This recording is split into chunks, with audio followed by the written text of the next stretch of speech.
Bom dia, Toné. Obrigado pelo convite. É uma honra estar contigo de novo numa rádio. Bom dia a todos os teus ouvintes.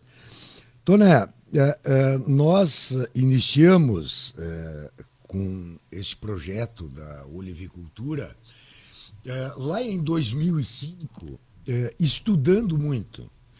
E depois de muito estudar, passamos a fazer visitas a oliveiras centenárias que nós tínhamos aqui no Rio Grande do Sul, a olivais que já existiam em Maria da Fé, enfim.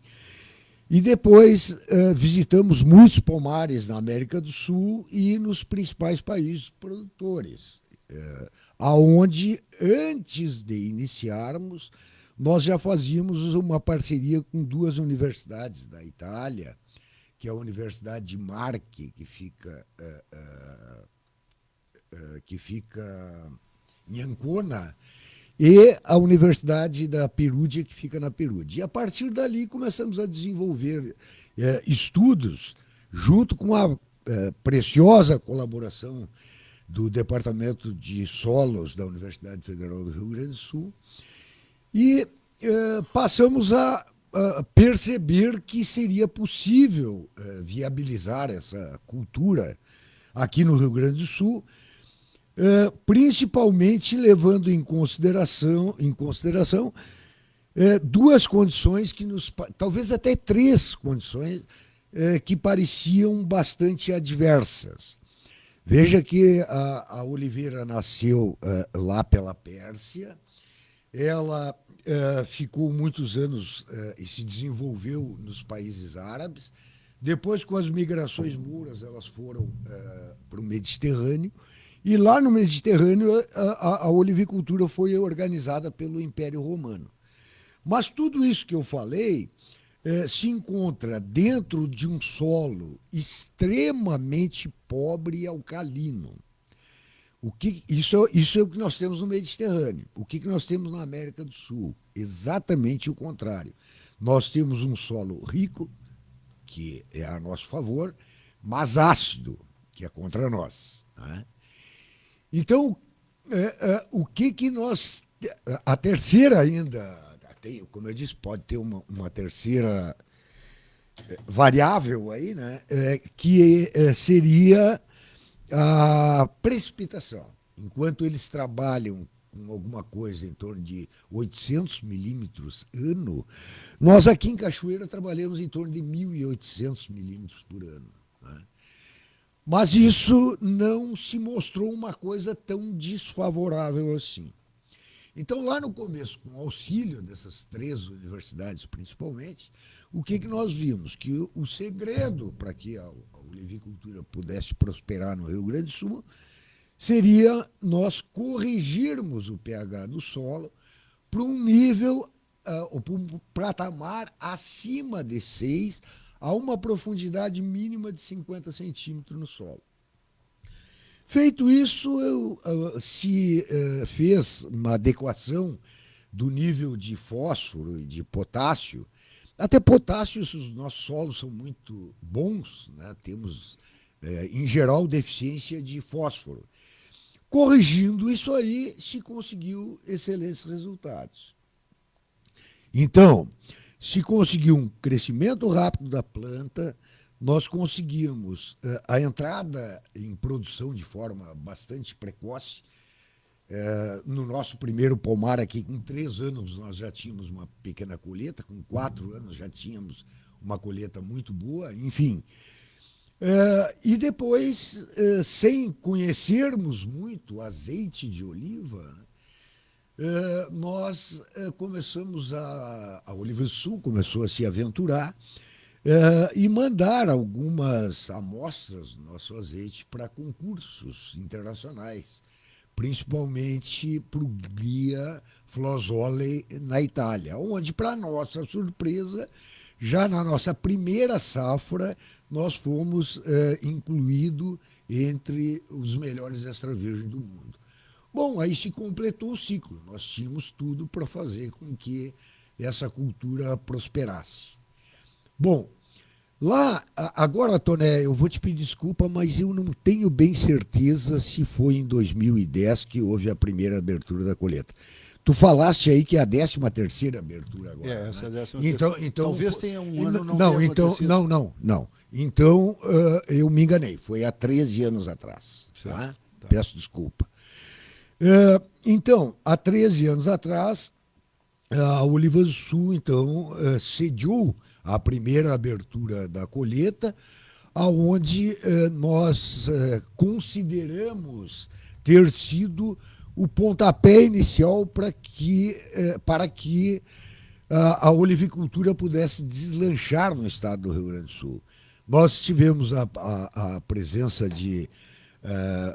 da imprensa de Cachoeira, do estado, do Brasil, tivemos a presença dos nossos políticos, a presença do nosso eminente apresentador aqui, o senhor Ronaldo Toné, Eu estava lá, ali no do quartel-mestre. secretário da Agricultura, enfim, foi uma colheita extraordinária. E quando isso veio a público, né, se iniciou então verdadeiramente uma corrida para que a olivicultura tomasse expressão no estado do Rio Grande do Sul. Muito bem. Eu encontrei uma notícia aqui do governo do estado. A primeira abertura da colheita de olivas do Rio Grande do Sul aconteceu em abril de 2012. Isto. A publicação é do dia 3 de abril de 2012 aqui. Inclusive teve a presença do secretário Mainardi. Mainardi, secretário estadual da Agricultura, Pecuária e Agronegócio, o Luiz Fernando Mainardi, que agora é prefeito de Bagé. De novo. Exatamente. De novo. Então, mas nessa caminhada aí, vamos dizer assim, em que as instituições do governo do estado se envolveram mais, em que se criou uma associação para representar, em que se ampliou significativamente a área.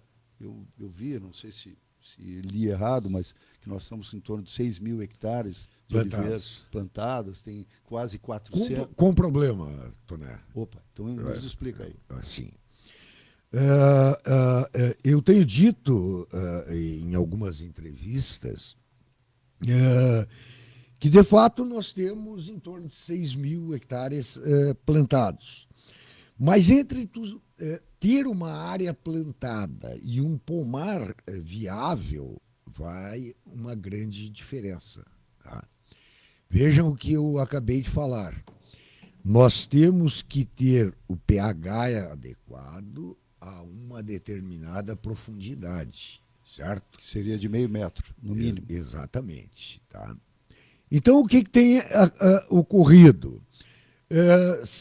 Na hora de plantar, o produtor pensa em gastar um pouquinho menos e acaba perdendo aquilo que ele colocou no pomar. O que acontece? Em 5 anos, a metade dos pomares do Rio Grande do Sul vão estar sendo abandonados. Outros bem implantados surgirão, certo?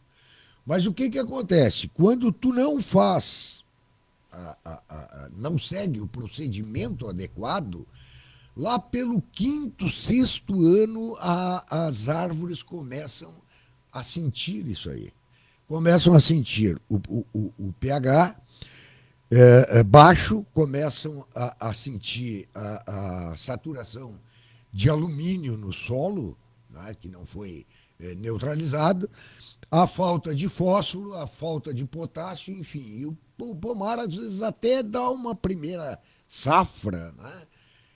E depois disso ele se exaure e entra em decadência. Infelizmente, o que a gente tem visto bastante por aí é esta situação. Nós na Oliva do Sul temos as nossas árvores, plantamos em 2006, né? Então estamos com 19 anos, né? E nos orgulhamos da qualidade do nosso pomar. Nós não só fizemos o preparo do solo de forma correta, como também todo ano fizemos a manutenção desse solo. Isso é, a cada ano tu agrega um pouquinho de calcário sem mexer na terra, no outro ano tu agrega um pouquinho de gesso agrícola, e enfim, e assim tu vai levando e consegue ter um pomar de altíssima qualidade no estado do Rio Grande do Sul. E a questão das chuvas intensas, comparados com a origem da planta, e em função da qualidade do fruto, da qualidade do azeite, que seria o desdobramento industrial da oliveira. Tá. Toné, de forma geral, né, isso não tem nos causado problema. Deixa eu te dizer assim, e os produtores de soja que estão me ouvindo aqui vão concordar comigo. A cada 5 anos que se produz soja, né, nós temos 2 anos bons, um ano que tu empata e 2 que tu perde. Na verdade é isso, em função de secas ou de chuva, enfim. Né? Na olivicultura, aliás, quem está no agronegócio sabe que tem uma indústria a céu aberto. Então está sujeito a chuvas e trovoadas. Né? Na olivicultura, eu acabei de dizer, a gente está há 19 anos com um pomar plantado, nós tivemos 2 anos desastrosos em função de condições climáticas, certo? Então, se nós tivemos nesse período todo aí alguma queixa com relação ao tempo, é essa, os últimos 2 anos. E rapidamente... Esses últimos 2 anos? Isso. E rapidamente eu vou te explicar. A floração da oliveira se dá em setembro e ela dura em torno de 20 dias, certo? Entre os vários cultivares que nós temos, né? Uma abre um pouquinho antes, tem o pico da floração um pouquinho antes, outra um pouquinho depois. Enfim, esse período dura 20 dias. Seria o início da primavera. Isto. Em setembro de 23, nós tivemos aquele desastre. Né? Então, nós tivemos aqui em Cachoeira do Sul 22 dias que pegou exatamente a janela de floração, aonde em nenhum dia deixou de chover, de garoar ou da umidade do ar estar extremamente elevada. Então, eu tenho foto de árvores brancas de flor e que quando terminou o período de floração, eu voltei, eu tenho isso documentado. Eu tirei uma nova foto dessa árvore e não tinha nenhum fruto. Por quê? Porque o pólen, ele precisa voar ou ser levado por um vetor, uma abelha, enfim. Né? E o que aconteceu? O pólen absorve até a umidade do ar, imagina a chuva. Né? Então ele ficou tão úmido, né, que ou caía um pingo de chuva na flor e esse pólen caía no chão e ficava inviável, né? Ou então ele não conseguiu voar para atingir a flor de um outro cultivar. A polinização foi praticamente zero. Para te teres uma ideia, comparado às safras anteriores que nós tivemos, em 24, então, que foi a safra, tu faz todo o trabalho durante o ano de 23 para colher no início de 24, certo? Então, na safra de 24, nós colhemos aproximadamente 5% daquilo que seria o normal. Bom, muito bem. E agora? E agora? Vejam o seguinte, quem tem uma lavoura de soja, milho, trigo, arroz, enfim, ele planta num ano e no ano seguinte ele começa um ciclo do zero, salvo raras exceções de alguma praga, coisa do gênero, né? A lavoura de um ano não interfere no outro ano. Né? Para quem tem um pomar que é formado por indivíduos e que cada um deles necessita de um tipo de cuidado, né? Nós transferimos os problemas de um ano para o ano seguinte. Quem planta uma árvore transfere o problema de um ano para o ano seguinte. Bom, então o que ocorreu? Esse excesso de chuva de 23, ele causou prejuízo para o sistema radicular das oliveiras. Pensem assim, a oliveira é uma árvore do deserto. Ela é uma árvore de solos áridos e calor. Né? Tu pega essa planta e encharca ela por 30 dias, né? O que tu vai ter? Tu vai ter uma resposta insatisfatória do sistema radicular dela. Né? Bom, então esse problema eu transferi para a safra de 25. A oliveira tem que fazer uma recuperação radicular, certo?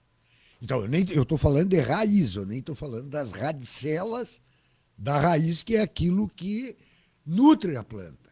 Bom, associado a isso, nós tivemos um outro problema muito grave em 24.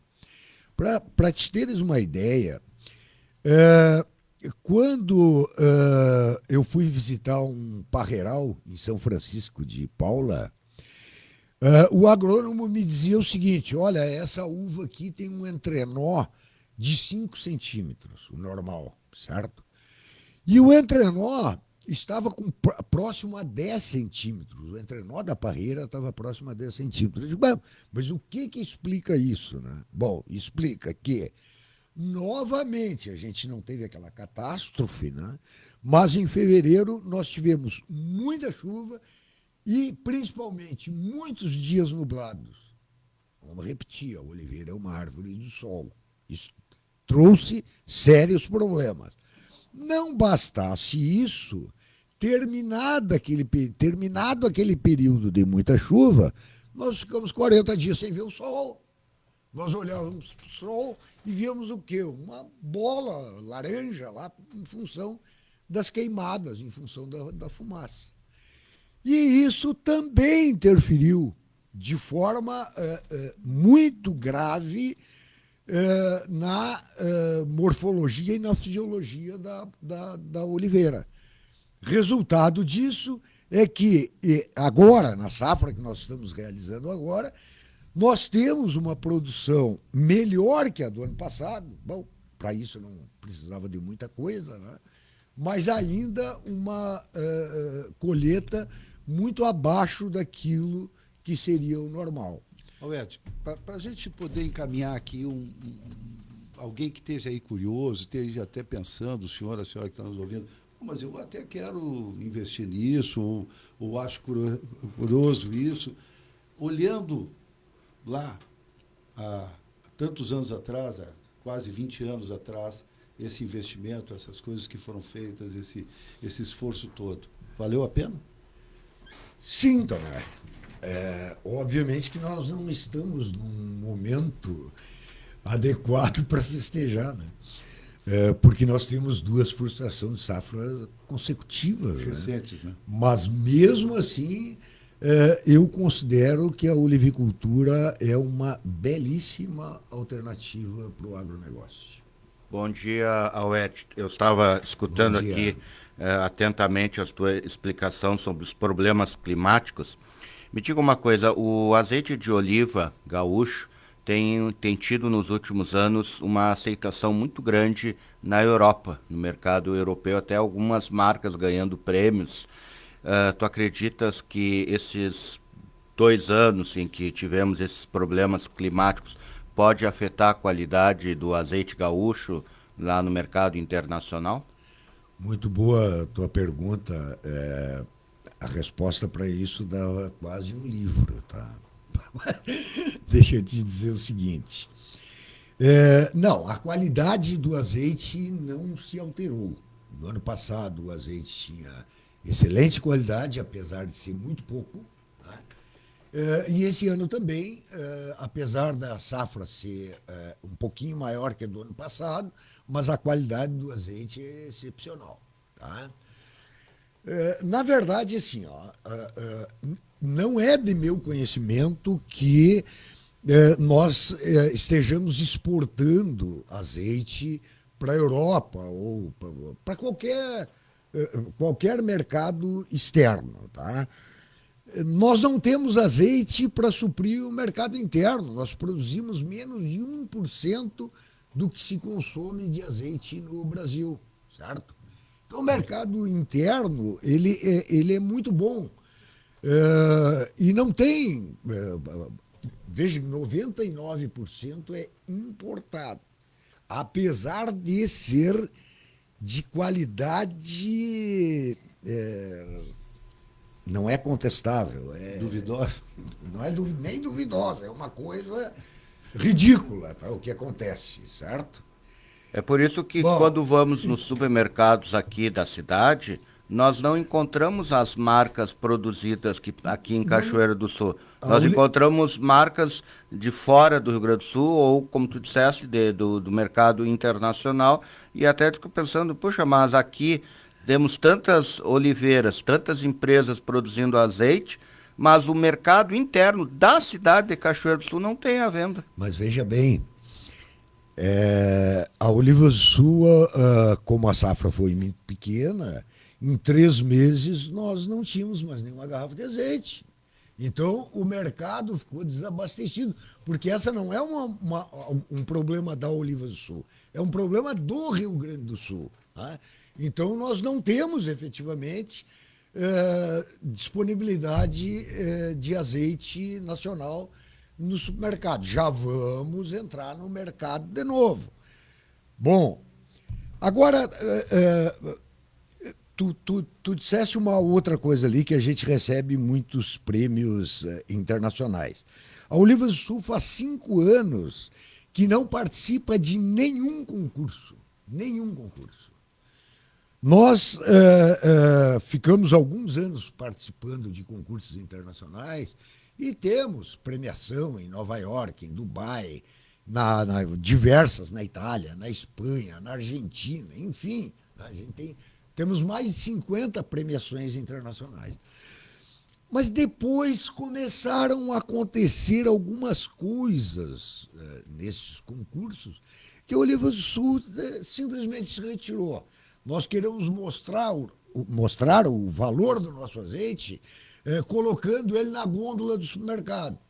E o dia que tiver um concurso, que for lá na gôndola do supermercado e pegar a garrafa e levar para concorrer, aí a Oliva do Sul volta a participar.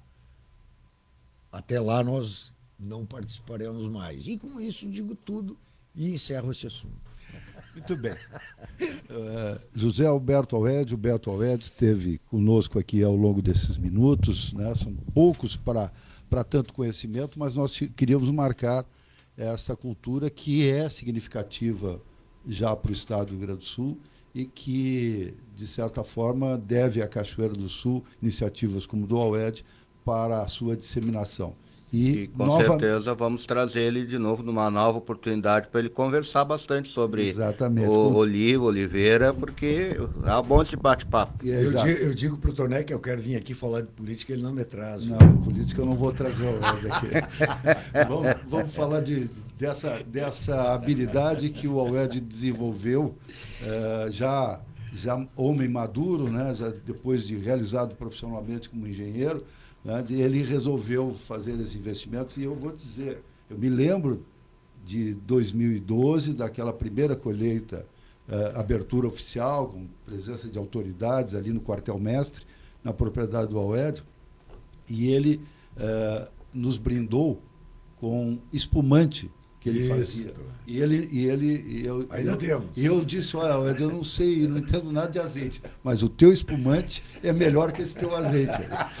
Ele produz espumante a partir das plantações de uva que ele tem, né, que ele faz. Aí perguntei, talvez o Auede se lembre, perguntei, tá, mas por que tu faz espumante, né? Tem para vender? Ele disse, não, porque é muito caro, é mais barato eu fazer do que eu ter que comprar espumante de boa qualidade, e o meu é de excelente qualidade. E é verdade. Olha, Toné, teve anos que a gente produziu 800 garrafas, né? O que é um absurdo, né? Porque eu nunca vendi nenhuma garrafa. A gente trata de beber tudo, né? Então, o que ocorria, né? Por exemplo, tinha o casamento do meu filho, foi 300 garrafas numa noite. Então parecia que era um número estúpido, assim, né? Mas não, a gente acabava dando para os amigos e faz um jantar aqui, tu leva 10, faz um jantar. Terminava o ano, não tinha mais espumante, enfim. É uma coisa que é muito prazerosa de fazer, eu faço por hobby, né? Mas nunca diz que é melhor que o azeite. O azeite Tudo bem, mas é uma questão de paladar e eu quero dizer que se alguém teve o privilégio de, além do Olivas do Sul, do azeite Olivas do Sul, ter provado também o espumante, que algumas pessoas erroneamente chamam de champanhe, né? O espumante que o Alwed faz, tenho certeza que vão concordar com a minha opinião, é excelente. Alwed, muito obrigado pela presença aqui, pela disponibilidade. Eu agradeço, Toné. Um grande abraço para vocês e um grande abraço para todos os teus ouvintes.